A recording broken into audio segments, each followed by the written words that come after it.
안녕하세요. 당신의 공간에 특별함을 더하는 시간. 오늘은 그 상업 공간이나 카페처럼 첫인상이 정말 중요한 곳 있잖아요.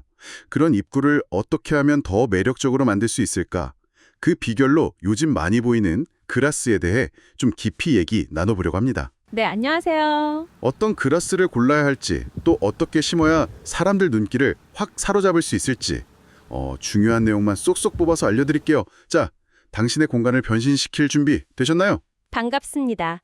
네, 요즘 정말 길 가다 보면 가게 앞이나 카페 입구에서 바람에 살랑살랑 흔들리는 그라스들 꽤 많이 보이죠? 맞아요. 부쩍 늘었어요. 왜 이렇게 그라스가 인기가 많을까요?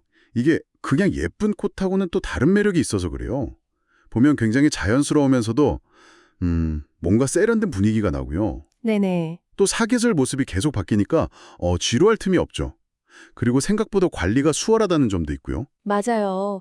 뭔가 이렇게 계속 움직임이 있고 빛에 따라서 느낌도 달라지고 그게 공간을 훨씬 생동감 있게 만들어주는 것 같아요. 근데 막상 내가 직접 심으려고 하면 종류가 너무 많잖아요. 그렇죠. 어디서부터 봐야 할지 좀 막막할 수 있거든요. 혹시 좀 쉽게 구분하는 방법 같은 게 있을까요? 좋은 질문인데요. 너무 복잡하게 생각하실 필요는 없고요. 대표적인 몇 가지만 딱 기억하시면 도움이 많이 될 거예요.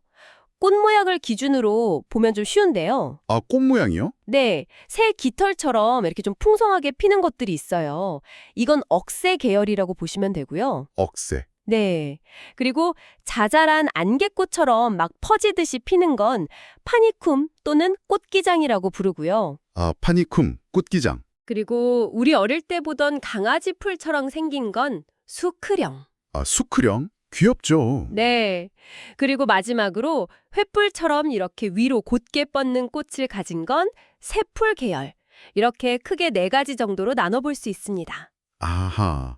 깃털은 억새, 안개꽃은 파니쿰, 강아지풀은 수크령, 횃불은 새풀.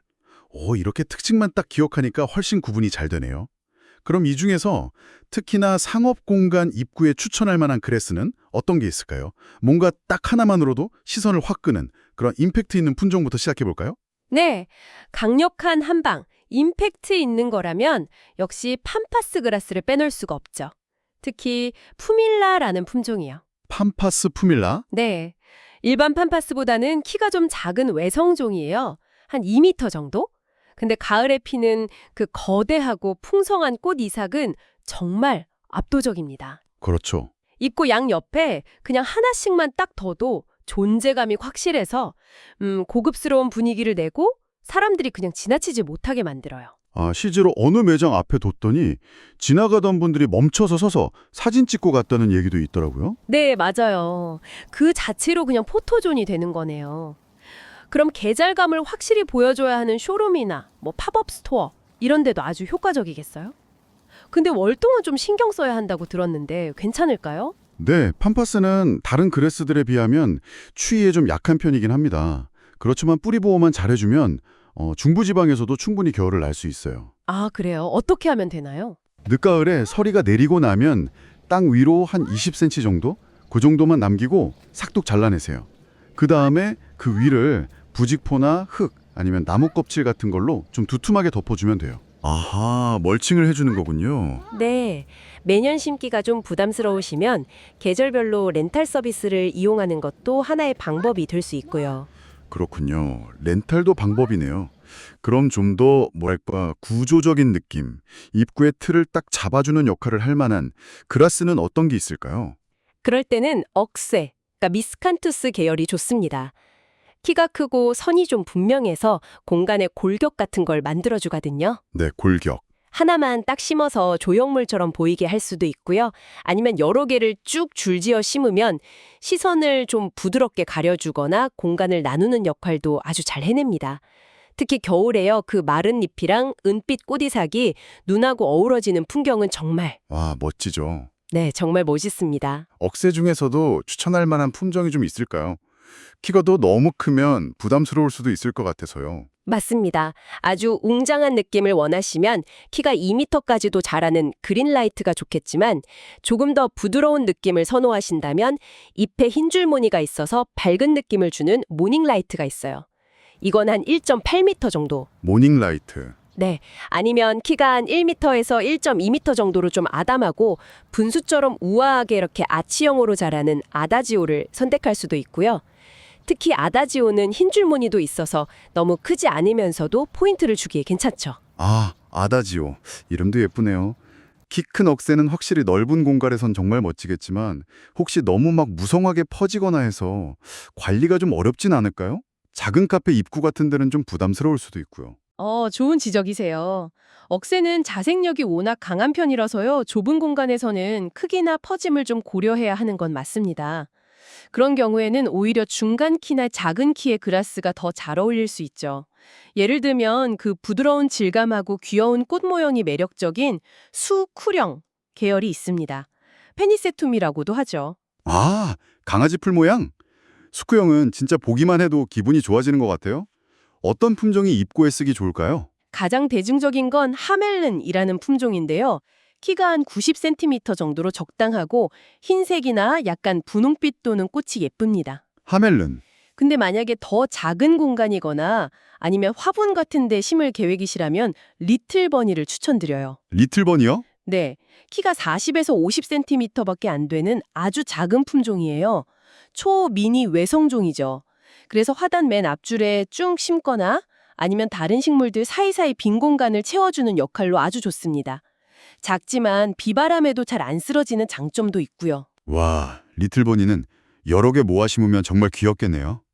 키 큰 나무 아래 같은 데 심어도 잘 어울릴 것 같고요. 맞습니다. 소쿠룡은 이렇게 모아서 굴락으로 심었을 때 그 매력이 배가 되는 것 같아요. 월동성도 아주 강해서요. 영하 28도 이상, 전국 어디서나 잘 자랍니다. 오, 강하네요. 비슷한 느낌으로 가을 분위기를 좀 더 내고 싶다 하시면 파니쿰, 그러니까 꽃기장 계열도 주목해 볼 만합니다. 파니쿰은 아까 그 안개꽃 같은 꽃이 특징이라고 하셨죠.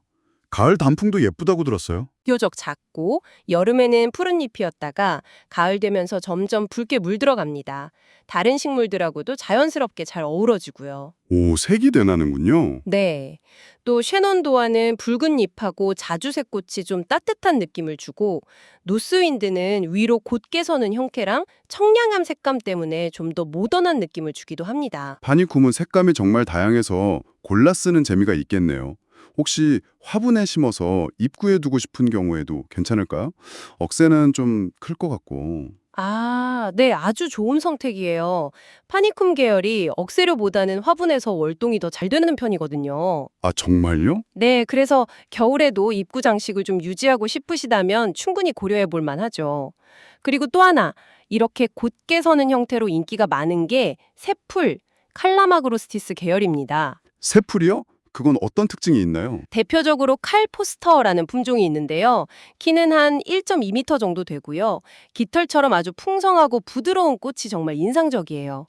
이게 이른 아침에 이슬 맺힌 모습이 다이아몬드 같다고 해서 다이아몬드 그라스라고도 불리거든요. 다이아몬드 그라스. 네, 양지나 반음지 가리지 않고 잘 자라고요.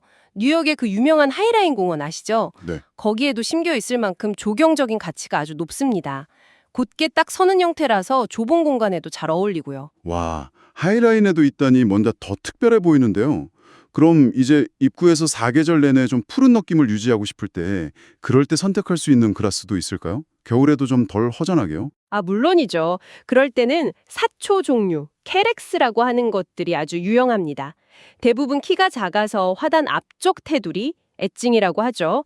아니면 바닥을 덮는 지표식물로 많이 쓰이는데요. 네네, 지피식물. 특히 그늘에서도 잘 자라는 종류가 많고요. 또 겨울에도 잎이 푸른 상록성 품종들이 있다는 게 아주 큰 장점입니다. 아, 상록성 사초. 그게 중요하겠네요, 입구에는. 어떤 곳들이 있을까요? 노란색 무늬가 좀 화사한 에버골드가 있고요. 아니면 흰색 무늬가 있어서 좀 차분하고 세련된 느낌을 주는 모로이 품종이 대표적입니다. 에버골드 모로이. 네, 어떤 분위기를 연출하고 싶으신지에 따라서 선택하실 수 있죠. 예를 들어 너무 화려한 것보다는 좀 톤 다운된 고급스러움을 원한다. 그러면 모로이 사초가 좋은 선택이 될 수 있어요. 푸른빛이나 은청색 잎을 가진 은사초 계열도 있는데 이건 너무 강한 햇볕은 좀 피하는 게 좋고요. 아, 그리고 세슬레리아라는 품종도 상록성이면서 질감이 좀 독특해서 많이 사용됩니다. 와, 진짜 그라스 종류가 어마어마하네요. 키 큰 것부터 작은 것, 계절감 주는 거, 사계절 푸른 것까지 이제 이 멋진 그라스들을 어떻게 조합하고 배치해야 입구를 더 돋보이게 만들 수 있을지 그 조경 방법이 궁금해집니다. 네, 핵심은 레이어링, 그러니까 겹쳐 심기라고 할 수 있어요. 레이어링. 네, 키 큰 그래스를 뒤쪽에 심고 중간 키를 가운데, 그리고 낮은 키를 앞쪽에 배치하는 거죠. 이렇게 하면 공간에 깊이감도 생기고 안정감도 있어 보여요. 아, 예를 들면 배경으로 키 큰 모니나 알트 억새를 심고 그 앞에 중간 키 정도 되는 하멜른, 수쿠령을 배치하고 맨 앞에는 낮은 모로이 사초를 심는 식으로 이렇게 3단으로 레이어링을 하면 아주 풍성하고 입체적인 입구를 만들 수 있습니다. 높낮이를 다르게 해서 이렇게 층층이 쌓는 느낌이군요. 근데 꼭 레이어링을 해야만 하는 건 아니죠? 다른 방법도 있겠죠? 물론이죠. 연출 의도에 따라 얼마든지 달라질 수 있어요. 예를 들어서 아이들이 그라스 숲속에 파묻힌 듯한 그런 사진을 찍게 해주고 싶다. 그러면 일부러 레이어링 없이 키 큰 억새만 넓게 심어서 그런 효과를 낼 수도 있고요. 아하. 또는 리틀 바니스쿠령처럼 아주 작은 품종을 넓은 면적에 가득 심어서 마치 풀밭 같은 느낌을 연출할 수도 있고요. 이걸 굴락식재 또는 매스 플랜팅이라고 부릅니다. 굴락으로 심으면 그 품종의 질감이나 색감이 훨씬 더 강조되겠네요. 반대로 딱 하나만 심어서 시선을 모으는 방법도 있을까요? 네, 있습니다.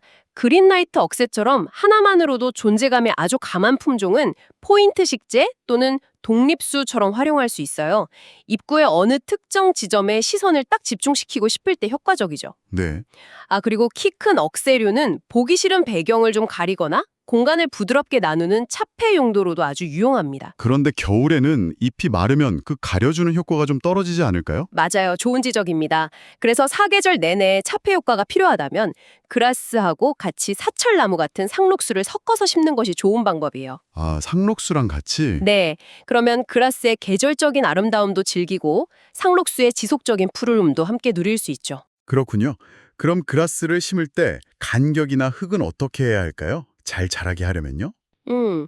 그라스가 다 자랐을 때 크기를 꼭 생각해서 충분한 간격을 두는 것이 중요합니다.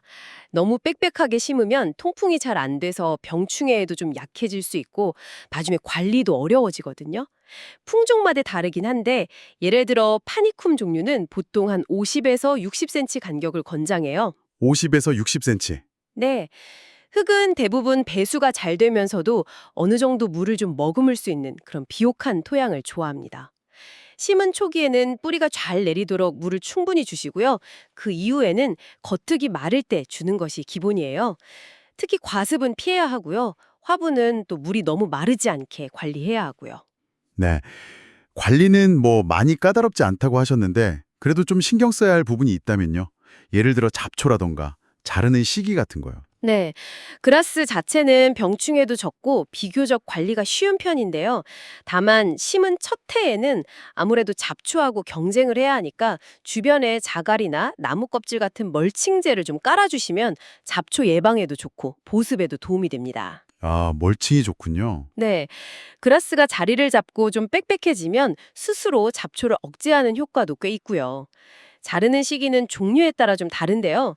억새나 수쿠령처럼 겨울에 잎이 마르는 낙엽성 그라스는 겨울 동안 그 마른 모습도 나름 문치가 있으니까 감상하시다가 이른 봄에 새순이 올라오기 전, 보통 2월경이죠. 그때 바닥까지 아주 짧게 잘라주시면 돼요. 2월에요. 네, 그래야 새순이 깨끗하게 잘 올라오거든요. 반면에 사초 같은 상록성 그라스는 전체를 자르는 게 아니라 마르거나 좀 지저분해 보이는 잎만 골라서 제거해주는 정도로 관리하시면 됩니다. 낙엽성은 바싹 자르고 상록성은 다듬어주고 봄에 한 번만 딱 신경 써서 잘라주면 되는 거네요.